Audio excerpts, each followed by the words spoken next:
abusuafo mu bibi akɔ baba so German Sika Fie so ɛna so German TV so pomade na subscribe to channel no mame like video no na share sɛ de bɛyɛ a unua bi nso nsa bɛka video ni bi ne nyina etimi ade abom yes na me bɔ nkae sɛ opese utwa o game a opese utwa loto ne bia me ya na me ka kyerɛ sɛ loto ne die na ya nti sɛ when trying the right person who now could no you see kasem no pasa na adwen pa because what try we de ko na akwa akudi no na nipa na akwa you see kasem pasa nti blafie na enya adwuma yes so jaman oba ya kache a yes nipa miensa nti numbers na wa ha no nipa miensa nyina obi a be sende afa no so bia no obehwe atwa ma no se de me die ne pepepe so nyina na yeye adwuma no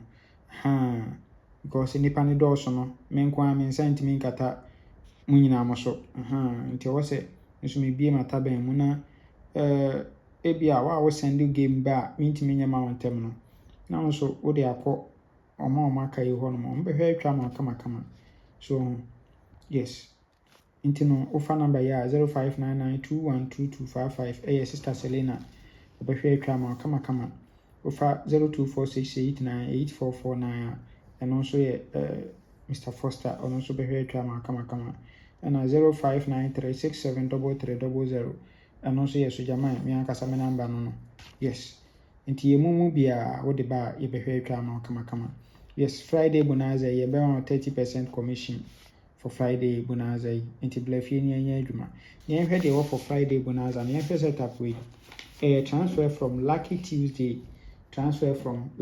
Tuesday. Good. Now, Lucky Tuesday, a year 2011, event number 232. So, 240 waha. Or 240, 1, 2, 3, 4. 4 weeks down. No, but to 74. 74. Or 274 pay. We are number 279, 1980. 79, 19 at center box and audible 80. Oh, kama.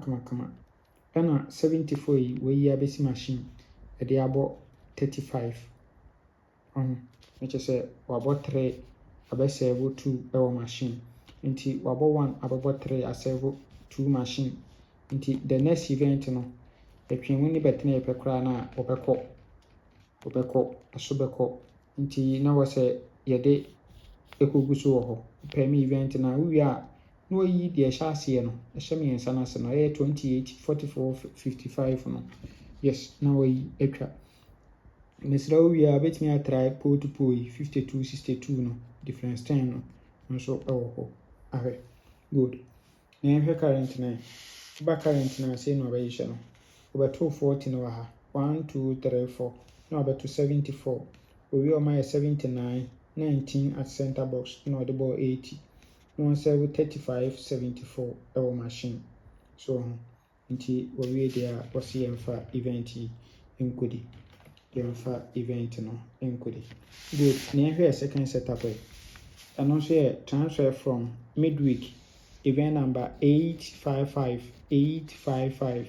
And also ball 4052 our machine. We are no my 48 our machine. Yeah, we are normal 25 second box winning and was 7689 our machine. We are on for 35 measures what second box no 83. We are 14 na 35 no we are basic machine. On also say we the for event enkodi. Yes, now event so no.